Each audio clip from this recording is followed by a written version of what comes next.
Good morning, my name is Sahil Kumar. I read in 10th class. आज मैं आपको tourism और हॉस्पिटैलिटी के बारे में कुछ बताना चाहता हूँ। हॉस्पिटैलिटी क्या होता है?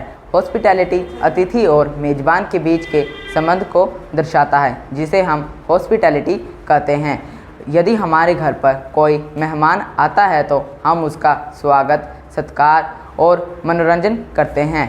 टूरिज़्म के बारे में बताने जा रहा हूँ कि टूरिज़्म क्या है। टूरिज़्म को पर्यटन कहते हैं। पर्यटन जब कोई व्यक्ति अपने स्थायी स्थान को छोड़कर किसी दूसरे स्थान पर घूमने फिरने के लिए जाता है या फिर अपना टाइम स्पेंड करने के लिए जाता है तो उसे हम टूरिज़्म कहते हैं।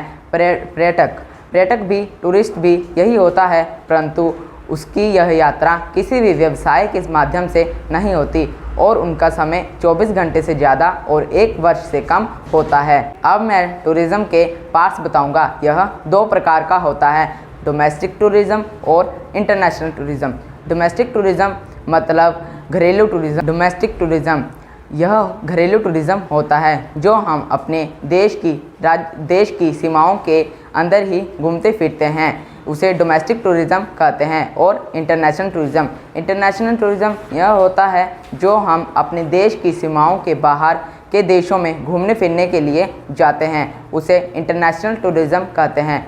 यह इंटरनेशनल टूरिज़्म भी 2 प्रकार का होता है, पहला इनबाउंड टूरिज़्म, दूसरा आउटबाउंड टूरिज़्म। इनबाउंड टूरिज़्म का मतलब है जो कि हमारे देश में बाहर से कोई व्यक्ति घूमने फिरने के लिए आता है, जैसे अमेरिका से हम भारत घूमने के लिए आए। और आउटबाउंड का टूरिज़्म का मतलब यह होता है कि हम अपने देश को छोड़कर किसी दूसरे देश में घूमने फिरने के लिए जाते हैं, जैसे हम जापान घूमने के लिए गए। अब मैं आपको टूरिज़्म के कंपोनेंट्स बताऊंगा। यह 5 प्रकार का होता है, 5 वेज भी कहते हैं। पहला अट्रैक्शन, दूसरा अकोमोडेशन, तीसरा असेसिबिलिटी, चौथा अमेनिटीज़ और 5वां एक्टिविटीज़। अट्रैक्शन का मतलब है आकर्षण करना, कि हमें वहाँ पर कौन सी चीज़ अपनी ओर आकर्षण करती है।